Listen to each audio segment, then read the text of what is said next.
Welcome to CSIS Online. The way we bring you events is changing, but we'll still present live analysis and award-winning digital media from our Dracopolis Ideas Lab. All on your time, live or on demand. This is CSIS Online. Well, good morning, everybody, for those in the eastern coast of the United States, and well, good evening to those watching in Cambodia and Philippines. Thank you for joining us in this webinar today. My name is Romina Bandura. I am a senior fellow at the Project on Prosperity and Development at CSIS, and it is a real pleasure to be hosting this event on the future of work in the Mekong Subregion. We will be discussing the economic impact of COVID in this region, as well as looking at the medium-term economic outlook and policies that can be taken to improve competitiveness and prepare youth for the demands of the labor market. Before we begin, I want to do a shout out to my colleague Janina Stagun, who has done a terrific job organizing this event and the report we published last year. And also I want to thank, the CSIS IT and communications team. We have very distinguished speakers to begin with. Mr. Alan Tan is a Cambodian American entrepreneur with more than 10 years of experience in Cambodia, leading both organizations and companies. And currently, Alan is the director of the Singapore-based think tank, the Mekong Future Initiative. Thank you, Alan, for being here. And it's also an honor, really, to hear from His Excellency Chenda Sofia Sok, who in September 1997 became Secretary General of the Council for the Development of Cambodia, CDC. It's an agency of the Royal Government of Cambodia responsible for the rehabilitation, development, and the oversight of investment activities in the country. His Excellency is a Vice Chairman of the Supreme National Economic Council, and he's ASEAN Investment Area Council member and also serves as Cambodia GMS Minister.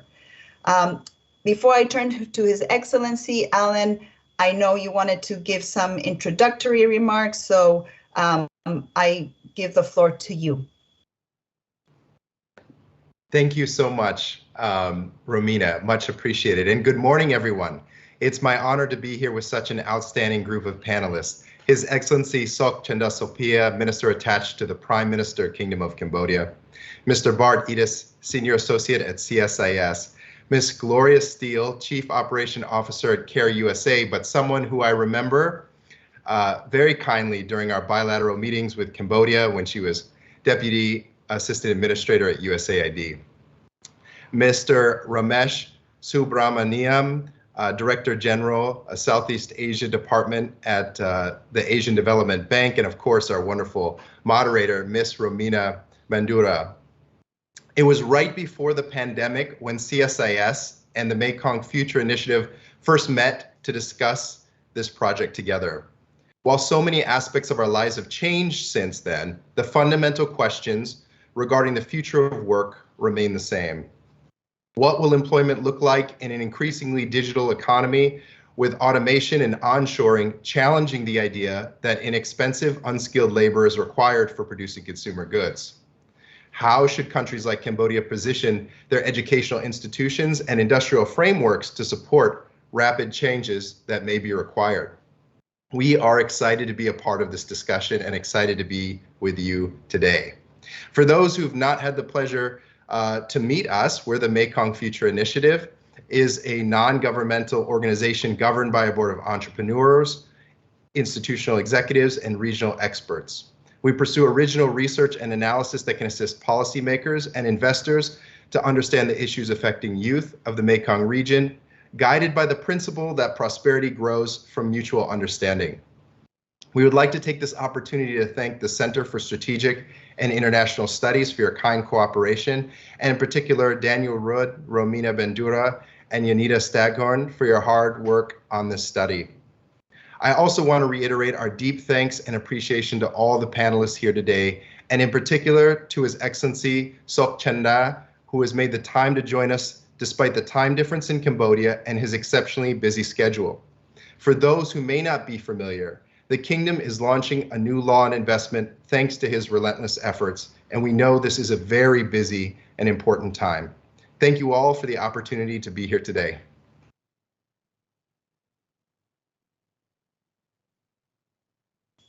Thank you, Alan. And now I give the floor to His Excellency. His Excellency, over to you. A very good morning to all of you, except to Alan, who is, I would say, good evening.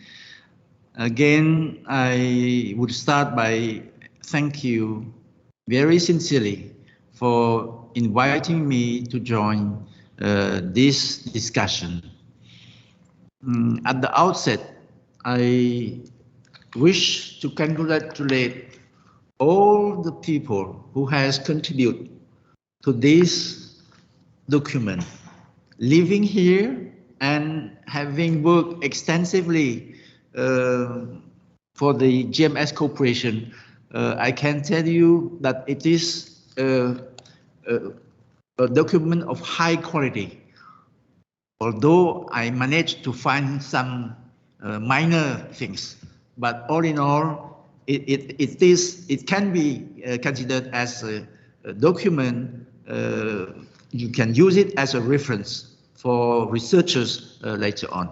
So congratulations to CSIS, and I read that the Mekong Future Initiative has contributed. So thank you to you, Alan, and your organization. I'm indeed very privileged to be given the opportunity to share with you the story of my country. You are expecting to hear about the medium-term economic outlook and what policies my government has prepared and will implement in the coming years. But I think although this document is good, you maybe not all of you here, but I guess there are other participants. It's interesting to have a slight rear view mirror from where we come. I was not joking when I was telling you that 2 decades ago, you fly to Phnom Penh and it was totally dark. So dark that I lost my papers.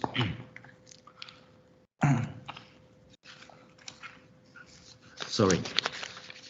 Here.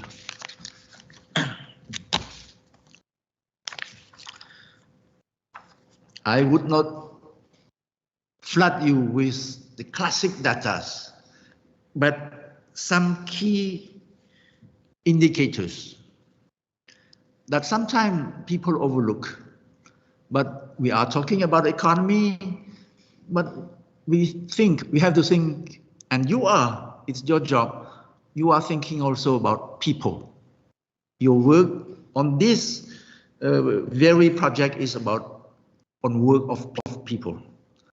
So, for example, I start when we refer to people by telling you that in 1998, and I choose 1998 because it was at the end of 1998 that Cambodia enjoyed full peace. You may remember that the Paris Peace Agreement was signed in October 1991, and followed by the election in 1993. But the Khmer Rouge were still active. It's only in October 1998 that they surrendered. So in 1998, the life expectancy was 56 years old. 2020, 72 years old. You can talk about whatever, but here is about life. From 56, 20 years later, now it's 72. Literacy rate, because development, you cannot have development without education. In 1998, 67%. In 2020, 82%. A lot need to be done, I know.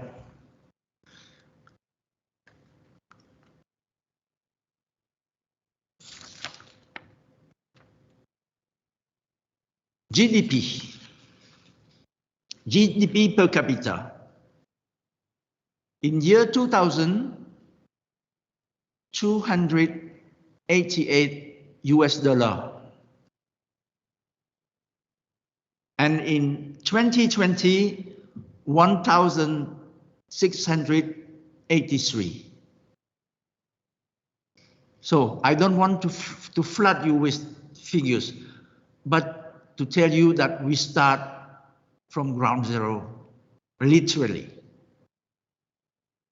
And if I mention this, as a Cambodian, and I am like Alan, I was born in Cambodia.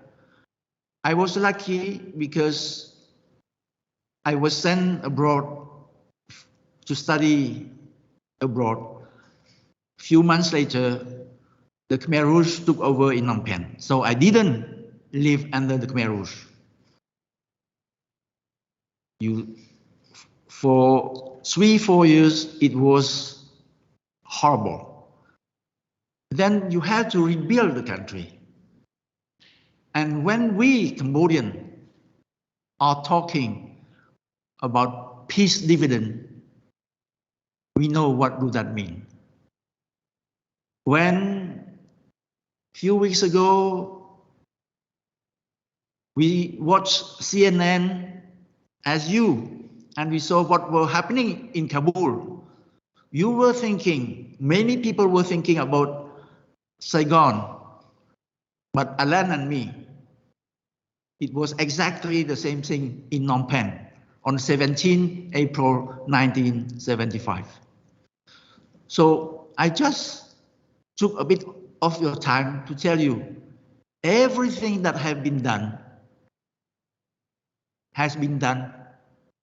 thanks to peace. And I say this, it's so important. At the same time that we enjoy eventually peace, what I like to tell you is the way the Cambodian government has so far been able to manage the economy. We have a remarkable growth rate of the GDP over 2 decades, plus 7%. In the long run, steady growth.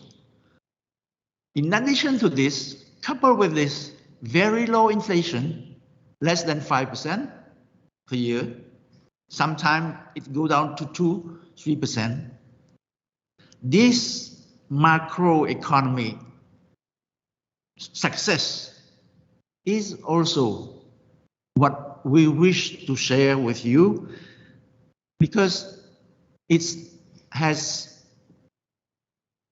put the foundation for the future of Cambodia. When you are at the construction site, before you erect a high-rise building, for years you have to build solid foundation. And I do believe, and our friend from ADB will agree or disagree with me, but I do believe that Cambodia has year after year, and thanks to the international community, thanks to all ODA, including the US ODA, we have been able to put in place those solid foundations, without which you cannot move further. the last thing that I like to tell you how the government has been able to manage the country, not only in the economy, but we have suffered in the United States, as in Asia, as in Cambodia, of the COVID pandemic. As a Cambodian, I'm very proud to tell you that if we talk about RCEP, the new trade agreement, there are 15 members because at the end India didn't join. Among those 15 countries, Cambodia is third after Singapore and China, if we are talking about the population, the vaccinated population. If I mention this, it's because, can you imagine if the COVID knocked us completely, physically, economically, how we can get up? But although we were LDC, because from now on, we have been graduate, we were, I can say, doing better than some developed countries. It's again this background that I, from now on, share with you the outlook for the coming years. Being a small country, being a small economy, if you want to move, there is no other way than doing trade with others. If you have a big market, domestic market, you can grow by yourself. But if you have a small domestic market, you have to rely on the export market. And for this reason, since the very beginning, 1993, first government, it was clearly our goal is to be integrated with ASEAN, with the region, and after with the world. So we have tried very hard, and at the end, we were the last country to join ASEAN.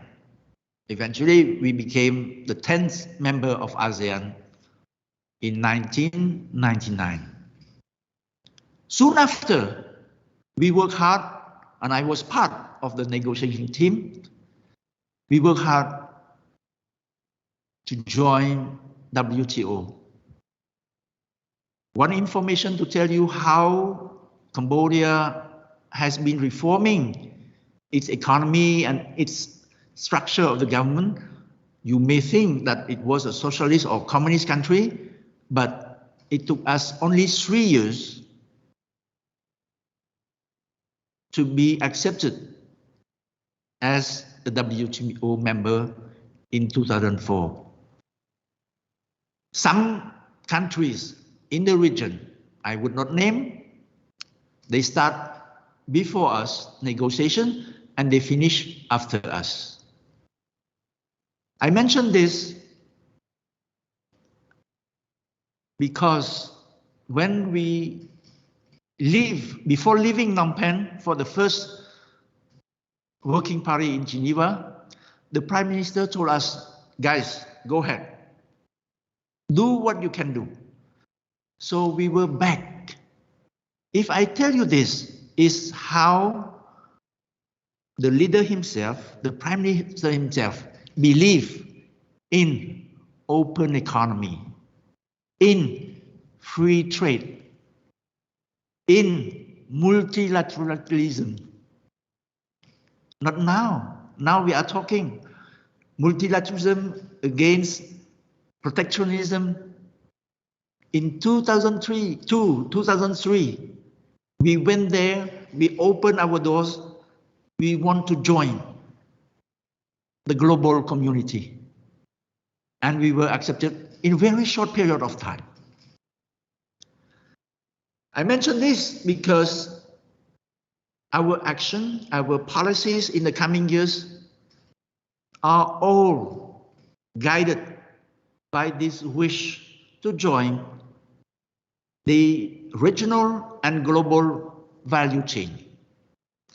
For that, first, we are already member of ASEAN.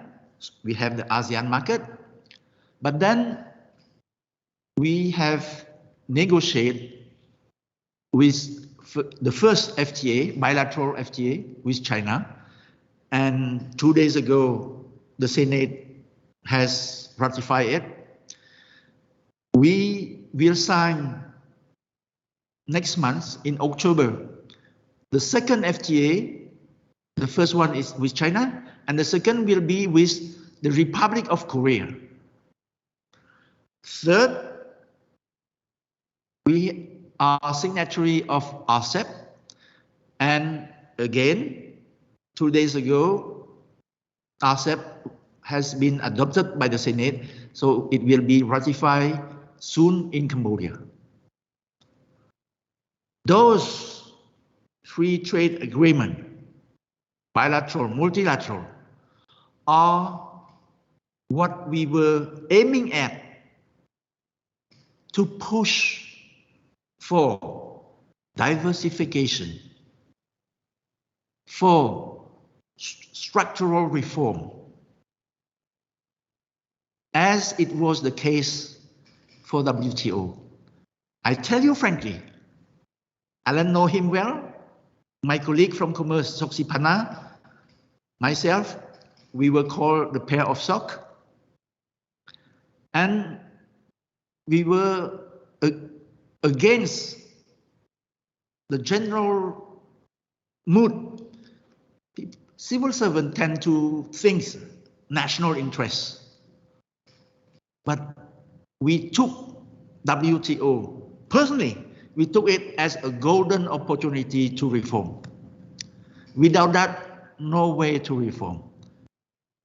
Again, because I'm of a positive and optimistic nature, both those FTA and, you will not believe me, the COVID are golden opportunities for my government to undertake deeper reform, because we still have to do reform in order to benefit from those FTA.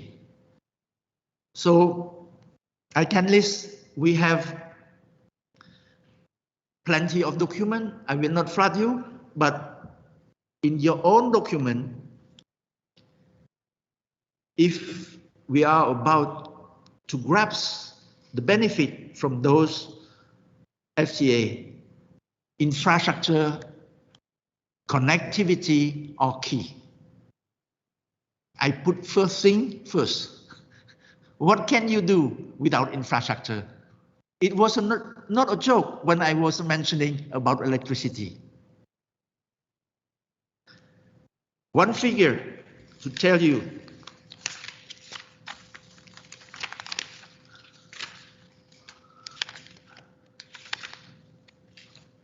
Infrastructure development. In 2005, during the whole year, we built 2,100 kilometers of paved road. In 2010, we built 3,400 more. 2015, we built more than 12,000 kilometers.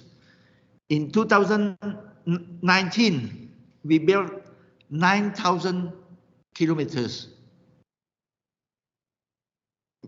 A lot of progress, but frankly speaking, we still need to build 5 times more than that. Because if you are talking about competitiveness, this is what you have asked me to share with you. We our product are good quality, but high cost of transport and logistic penalize us. This is what make, at the moment, Cambodia non-competitive. First impediment. So the measures, the policies is about infrastructure. Without it, stop. Second, if we agree about the hardware, you know well that you need at the same time the software. And it is why, just to tell you how true it is, I never discussed with this guy, with Alan, but I'm sure his motivation was the same than mine. I studied in France. Sorry, my English is very bad. And I decided in 1992, after the peace agreement, to return home. Because in my mind, I knew that we have to rebuild the house. I knew that Cambodia is a poor country, but don't misunderstand. Poverty, financial poverty is okay. You can still borrow. You can still borrow from ADB. But human resources, you need time to build them up. And this is why when we talk about policies for the coming years, personally, I agree, I endorse what our Ministry of Education has done, and you have mentioned in your excellent document. But personally, I pay more attention on TVET, for example, because you spend the money now, you get the fruit in a year's time. Education, 15 years at least. So dear friends, policies, measures, infrastructure, first, hardware, second, software, human resources. With this as a prerequisite, as what we have absolutely to do, then we will do more about diversification. We were working on digital. As you know, in Revolution 4.0. But as I mentioned to you, COVID is a catalyst. In Cambodia, nobody order food from Pizza Hut. These past 2 years, everybody, including my staff, order food, take away. So you have new business model, new activities, and digital economy. Just, I would not say explode, but spread everywhere in Cambodia, including in the countryside. Because nowadays, when we are talking about development, we talk about sustainability in inclusiveness. And what I like with the digital economy, people were thinking about fancy social media, Instagram, and so on and so forth. But I see the benefit. I see inclusiveness. Financial inclusiveness. Those people, they never have access to a bank account. In Cambodia now, they can pay with their phone. And I'm not joking. Alan is here. Do you know that in Cambodia, there are more people who has the phone number, who are connected, than the number of population? To tell you that those developing countries, LDCs, they have a lot of work, of homework, but there is something they can do, leapfrog, and technology allow that. I discussed with many people doing competitor of Ireland, and I told them, in the traditional model, business model, to catch up with other economies more developed is difficult. But sorry to say, with COVID and with digital, somehow poor, rich, we are at the same starting block. This is my way of thinking how we can move from a bad situation, COVID situation, to something that offer you opportunities. Just to tell you, we moved from 2000 and we arrived, I told you about 2 decades of steady growth. But we realized that our growth is fragile. Our growth is based on 4 major pillars: tourism, export, mainly export of garment and footwear, agriculture, and construction. At least 2 out of the 4 pillars are very sensitive to externalities. As a matter of fact, tourism represents something around 13% of our GDP. Tourism arrival has dropped as everywhere, 95%. When I passed by in the street, I saw those hotel and restaurant closed. It's heartbreaking. So it's COVID bring us to think about the new normal, the new way of doing business. And before COVID, Cambodia, as other countries, we have already that threat of being behind because of the 4.0. So we start to prepare our digital policy, but with COVID, it's accelerated. I give you another example of how COVID, I'm sorry to say this. His Excellency,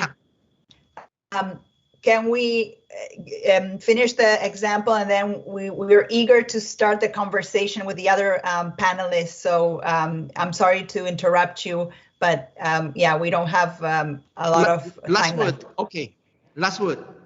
My last word is to tell you that we were happy with our past achievement, and we set up an objective for year 2030 in order for us to become an upper middle income country, and 2050 a developed country.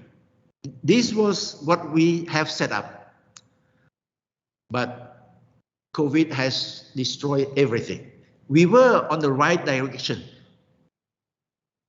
and then COVID come, hit us, hit others, so we have to revise everything. Yes, thank you very much, His Excellency, for those inspiring words. We at CSIS try to be positive and constructive as you are. So we, the reason we're having this panel is to shed some light on, these issues of future of work in the sub-region. When we talk about future of work, everybody instantly thinks about technology, digitization, the fourth industrial revolution. But as you mentioned, there are other elements. You can't talk about the future of work without digging into, infrastructure, into skilling, into, informality, labor laws, and, and there's layers and layers. So we're going to be talking about, the now, the short run. And you mentioned, COVID, of course, as a big disruptor, and also as an opportunity to, change things. And we're going to talk about, the medium and long-term, policies. So I have I want to briefly reintroduce our panelist, Gloria Steele. She's Chief Operating Officer of CARE since January 2021, but she previously served as Deputy Assistant Administrator of USAID, and where she led the Bureau of Asia for nearly 4 years. So thank you, Gloria, for being here. Bart Edish, he's a policy analyst and commentator and author of Learning from Tomorrow, Using Strategic Foresight to Prepare for the Next Big Disruption.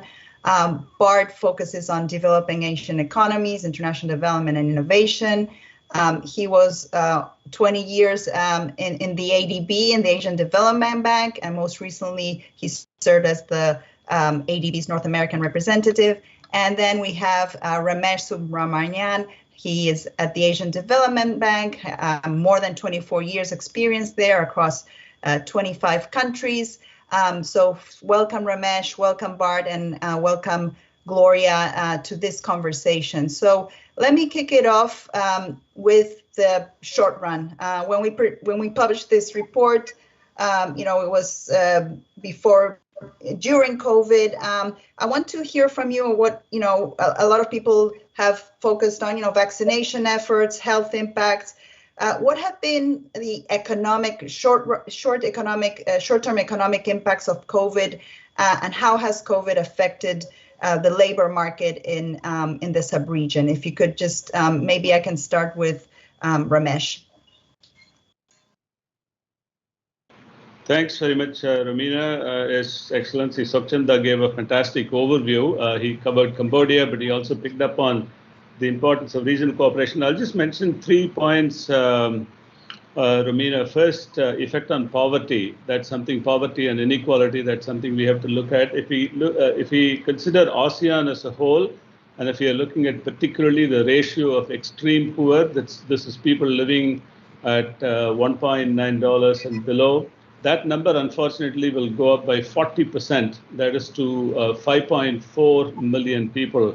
Now, within the Mekong region, outside of People's Republic of China, this number will still be quite large, but the percentage increase would be less. It's 23% increase, adding about 500,000 people. Still quite high.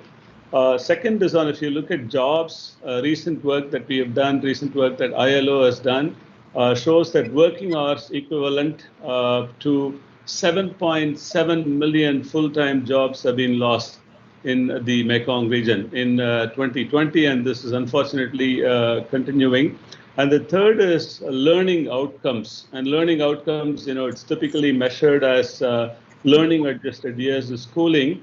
And this is something, unfortunately, in the Mekong region, we are seeing significant losses, ranging from about 20% in Vietnam, and if you're at the other end of the spectrum, 77% in Myanmar, and Cambodia is somewhere in between at about 35.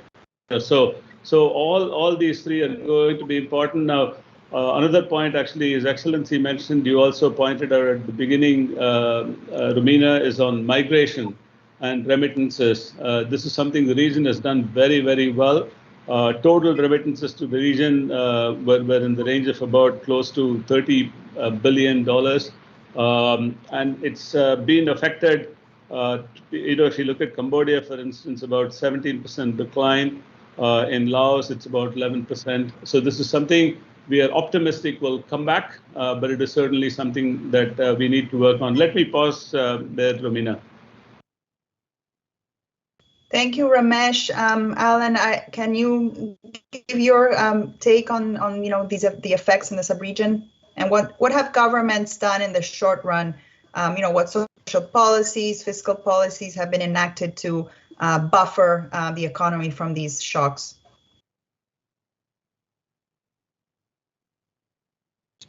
Well, I think as we discussed that's very comprehensive statistics and analysis from ADB. I'd like to point to, I think, shift to one thing that His Excellency mentioned, which was how skills are being delivered, or how education is being delivered, and the digital transformation. Because what we've seen here in the region, and specifically in Cambodia, has done a very good job at is making this pivot to digital education services and being able to reach also students who might not otherwise have been reached. One thing when speaking about the development challenge previous to COVID was also in rural areas and reaching rural schools with just basic curriculums. And this accelerated digital transformation is also having positive effects on those communities that were not necessarily able to have the same access to education. And I think globally, when we look at the advantage, also to speak to the leveling of the playing field, when we look at the advantage of developed nations in terms of access to higher education, and TVET for that matter, also, as His Excellency Minister pointed out, particularly in the tech space, if we think about technical certifications that make you globally employable, things like this, those advantages that the developed nations had over developing nations has eroded due to this in this COVID period in terms of education, because we no longer need to be in the classroom, which was something that was insisted on in kind of an asymmetric competitive advantage, that people in those countries could attend those universities. But now people attend those same universities from anywhere, attend those same tech programs from their house, and whether that's their house in Washington, D.C. or their house here in Phnom Penh, they receive the same qualification in the back. So I think this is an interesting trend, and one that has been well capitalized on here in the region and will continue to be.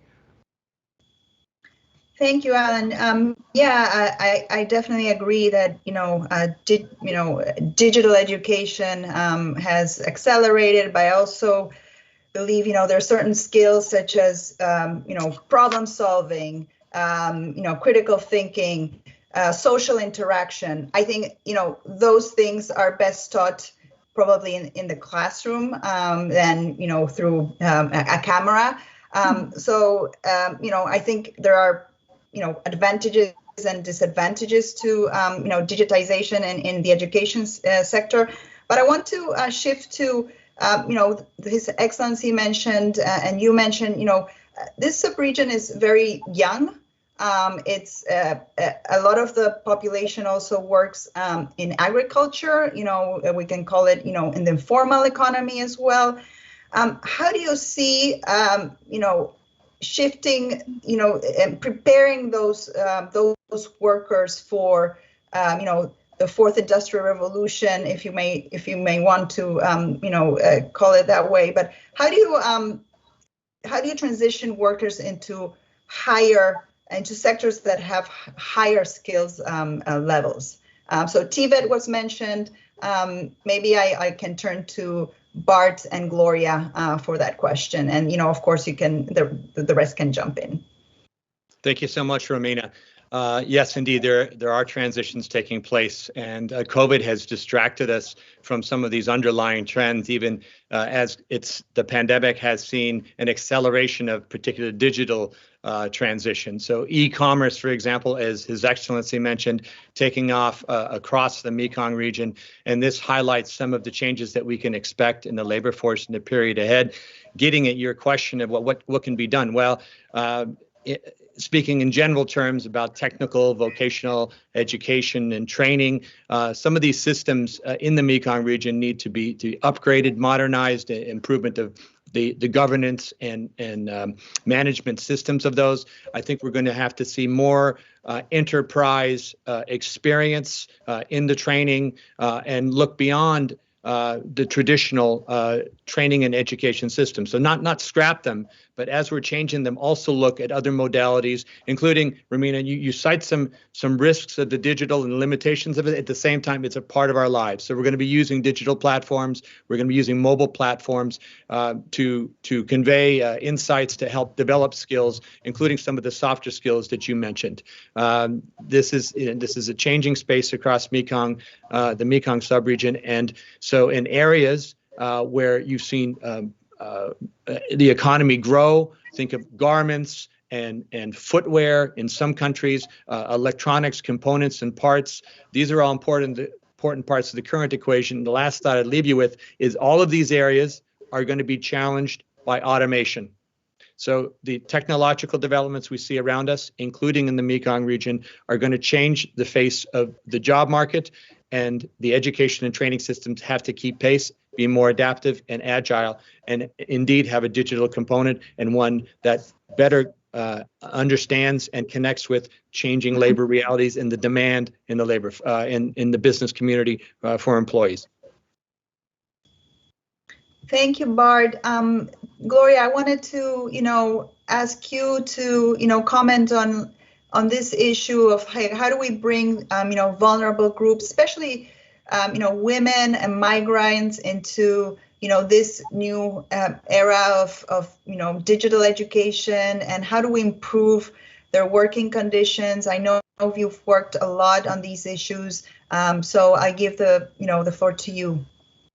Thank you, Romina. Thank you. I think that we really cannot talk completely about improving the future of work in the Mekong without looking at a particular segment of the labor force, which are the migrants and the women. A large proportion of women and migrants work in the informal sector, which also make up a large component of the economies in these countries.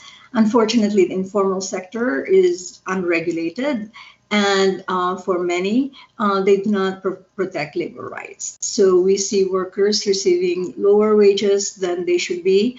They do not have access to health care, access to decent housing or legal services when they need it.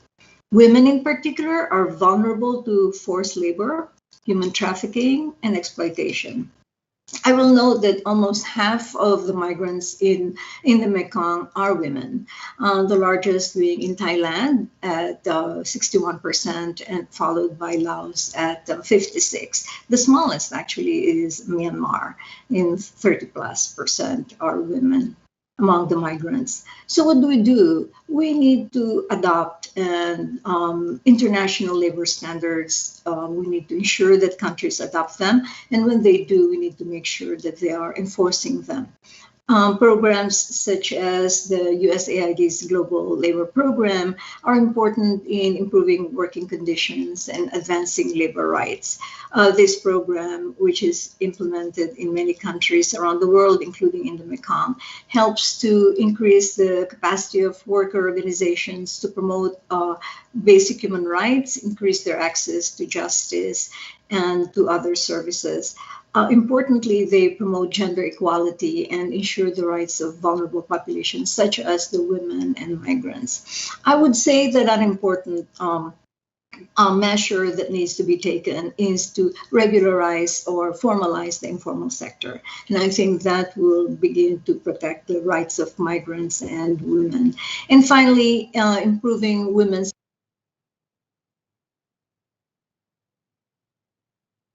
mentioned will be very important in improving their ability to work in other sectors than where they are right now. A very good example of where migrants are protected are, for example, in the Philippines, where there is a very rigorous training program that is given to migrants before they leave the country. They're provided training, they're informed about their rights, and they're not allowed to leave the country until they go through this. So they know what their rights are and they're trained appropriately. And I think many countries, for that reason, and the Philippines, to my knowledge, is the only emerging country in the list of the Tier 1 on human trafficking of the State Department because of that program, among others. So let me stop there. Thank you. Thank you, Gloria. I believe His Excellency and Ramesh, you wanted to comment on this question. So I'll turn to His Excellency. We have to make it short. We have 10 minutes left. So yes, please. Just to tell you how we are proud, we mean the CDC, my institution, we have drafted the investment law, and this law has been adopted by the cabinet and by the National Assembly, and 2 days ago by the Senate. What I'm proud of is that among the incentive, we are giving extra incentive to companies who spend money for skill upgrading, for using digital tools, platform, and this and that. We are really, we were thinking how to push for more digital, how to equip people with higher skill. And it was my dream, it's my personal dream, and the cabinet and the National Assembly has adopted. So this will become a law in 1 or 2 weeks' time, just to tell you how proud we are to not only recommendation in your paper, in other people's paper, it is in our law, just adopted. I thank you. Thank you. Ramesh? Thanks so much, Romina. Just a couple of points on how, on this transition issue that His Excellency mentioned, how can we optimize demographic capital? The first one is the agility point that you mentioned. It's not just the technical skills, but it's also the soft skills. For example, things like collaboration, thinking, communication, and so on. Second is, I think across the board in all Mekong countries, spending on education needs to go up. I think countries need to achieve that threshold, the magic number of about, say, 6-7% of GDP.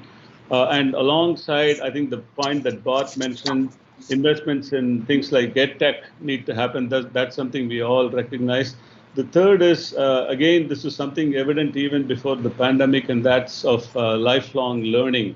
That clearly is going to become even more important. And related to this, I think what is it that we can do collectively? How can we create an ecosystem for digital skills development? And here we do need to look at ways of collaborating to adopt alternative credentials, because it's not going to be the same degree-based learning that we were used to.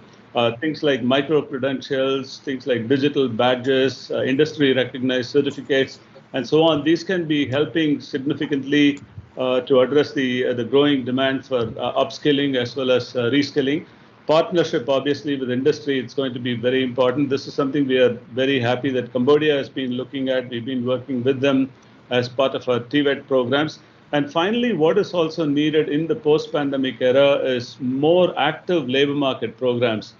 Here, Philippines has done a very good program called Job Start, which is to facilitate transition for out-of-school youth to get into labor markets. That's very, very critical now, particularly in the post-pandemic situation. Young people may be kind of lost in terms of what opportunities do I get into, and that's something we do need to invest. Let me pause there, Romina. Thank you, Ramesh. I don't know how people do it, in this pandemic world, to change jobs or look for jobs virtually. It's, really a challenge. So I thank you for highlighting that. I want to turn to, this question that you, this topic that you have raised, which is, how can development partners assist this region? We have, USAID working there. We have ADB, the World Bank, and other donors. So what can these institutions collectively do? Of course, in partnership with the governments of the sub-region to really improve competitiveness and prepare youth for the demands of the future labor market. So I turn it to Bart, and you each have 1 minute, and then I'll ask His Excellency to give some closing remarks. Thanks, Romina. Very briefly, His Excellency mentioned infrastructure and the importance of that. We know that there's a massive deficit or insufficient investment in infrastructure throughout the Mekong subregion. So that's one of the things that donors can be doing, and in fact are doing, including the Asian Development Bank. We talked a lot about the softer side, the human side of the equation of development. And so making some of these changes to education and training as we move into a more digital era, adapting and not being stuck to old traditional ways of education, which are no longer sufficient for a modernizing, integrating digital global economy. And finally, I would say that it's important also to get some of the public finance setups appropriately developed. So improvement of governance, of managing the massive financing required for infrastructure and for human capital development. Excellent, excellent. Ramesh? 3 points, Romina. First is what Excellency mentioned, infrastructure, as Bart mentioned, I totally reinforce that. Second, another point that Excellency mentioned as well, how can we promote and take regional cooperation and integration to the next level in the post-pandemic period? Clearly, countries do need to collaborate a lot more. And here, Cambodia, other countries have taken great efforts. How can we take it forward? Third is knowledge. Clearly, the new problems that the world is facing needs new knowledge, new solutions. This is something, again, in the context of the GMS summit that Cambodia hosted very successfully recently. There were two things that we had done. One is a new strategy, as well as second is to work with them on adopting a post-COVID recovery plan. And prior to that, we had set up a knowledge program under His Excellency's guidance for all the countries. So we need to continuously invest in knowledge amongst development partners to help the countries. Thank you. Gloria, what is your take? Very, very quickly, I'd like to start with where you first institution. This must be, whatever we do needs to be led by the countries themselves. Locally led development is very important for it to be sustainable. In addition to infrastructure and human capacity development, I need to talk more about governance. In addition to having policies that are conducive for investments, both by domestic and foreign investors, we need to make sure that we fight corruption and that there is accountability. It gives confidence for investors to come in and makes a country competitive in that way. There needs to be a strong rule of law. Investors need to know that need to be able to expect that contracts will be enforced when they invest in the countries, and that is very important. And then, of course, the others, infrastructure is very important, human capacity development. But I wanted to focus on local capacity, good governance, fighting corruption and accountability, and a strong rule of law. That's all. Over back to you, Romina. Thank you, Gloria. I'll give, Alan, you have 30 seconds so that we can hear 1 minute from the minister, so we close on time and give you some, rest. I know it's late there. I would just use this opportunity then to thank all of the panelists and His Excellency Minister and yourself for the wonderful discussion tonight. I know we have lots of viewers in Cambodia as well as in Washington and around the world, I would hope. And we appreciate your attention to this issue. And I think the message here from everybody is one of increased connectivity, increased cooperation and multilateralism, and the importance to continually engage with each other to make these things happen. Thank you, Alan. His Excellency, you have the final word. Thank you. You treat me so well. I was supposed to deliver opening remark. Now I open and I close. Thank you, Alan. I have 2 points to make, and he made already 1 point. I believe I'm a strong supporter of cooperation. Cooperation, collaboration, I believe in it. And you take the example of this health crisis. You cannot be safe alone. We have to work with neighboring countries, with others. So, Alan, thank you. So I will just make a point. I think there are in many fields, in infrastructure, in education, in all the fields that you have touched. Don't you think that there are plenty of room for more PPP, public-private partnership? I read a lot, but come on, we can do much better. When I was mentioning about incentive that we are providing in the new law, what I wish to tell you is that I believe that those training that will be provided by the company in-house and the government will give them incentive will be more relevant. You know well, better than me, about the famous mismatch between supply and demand. But when it is done by the company itself, then no more mismatch. So my last word, and ADB is here, ADB used the word, you are at CSIS. I wish that you promote this idea of public-private partnership. There are room for that. I thank you.